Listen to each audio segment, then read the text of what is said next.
చెప్తున్నా అంటే రెండో వైపు చెప్తున్నా. మీరు చెప్పింది సమీక్షల్లో ఉంది అని నేను ముందే చెప్పేసాను కదా. నెంబర్ 1 సార్ సీతారాం యేచూరి కానీ, ప్రకాష్ కరాత్ కానీ, బివి రాఘవులు కానీ, లేకపోతే మాలాంటి వాళ్ళు కానీ వీళ్ళందరూ ఈ సిద్ధాంతం వైపు వచ్చి బాధ్యతలు నిర్వహించి ఇవన్నీ చేసినప్పుడు వాళ్ళంతా యువతేనండి. ఏదో అందరూ ఒకటే విధంగా వీళ్ళందరూ యువతగా సవాల్ చేశారు. లేకపోతే గాంధీ గారిని వీళ్ళందరినీ సవాల్ చేయకపోతే ఈ కొత్త నాయకులు ఎలా వచ్చారు సార్? కాంగ్రెస్ పార్టీకి వచ్చిన సమస్య వీళ్ళకి రాలే. కానీ ఇప్పుడు ఈ ప్రపంచీకరణ తాకిడనండి, ఈ రకరకాల వినియోగ సంస్కృతి, విలాస సంస్కృతి, కుల మతాల ప్రయోగాలు ఇవన్నీ కూడా అయిన తర్వాత వాటికి ఎదురీత చేయడానికి వాళ్ళు ప్రయత్నం చేస్తున్నారు, నిలదొక్కుంటున్నారు. ఇప్పుడు కేరళలో గెలిచారు వరుసగా అంటే ఖచ్చితంగా యువత లేకుండా వాళ్ళు గెలవలేరు కదా. ఇంకా రావాలి ఖచ్చితంగా. అదే దీంట్లో ఎక్కడ సార్ అంటే బీజేపీ అంటారా?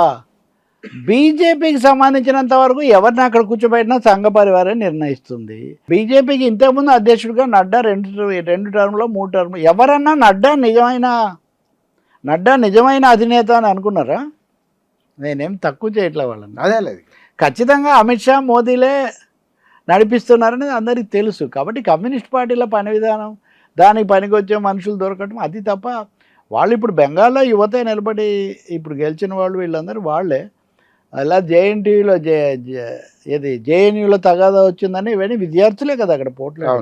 చాలదు, ఇంకా కావాలి, ఇంకా వాళ్ళని ఆకట్టుకోవాలి. అంటే కమ్యూనిస్టులు అంటున్నది కూడా ఎందుకంటే వాళ్ళ మీద కోపంతో కాదు, కోపం కూడా లేదు. కానీ ఇప్పుడు నిజమండి, కోపంగానండి, ప్రేమ అనండి, దాన్ని అడగకుండా వదిలేయండి.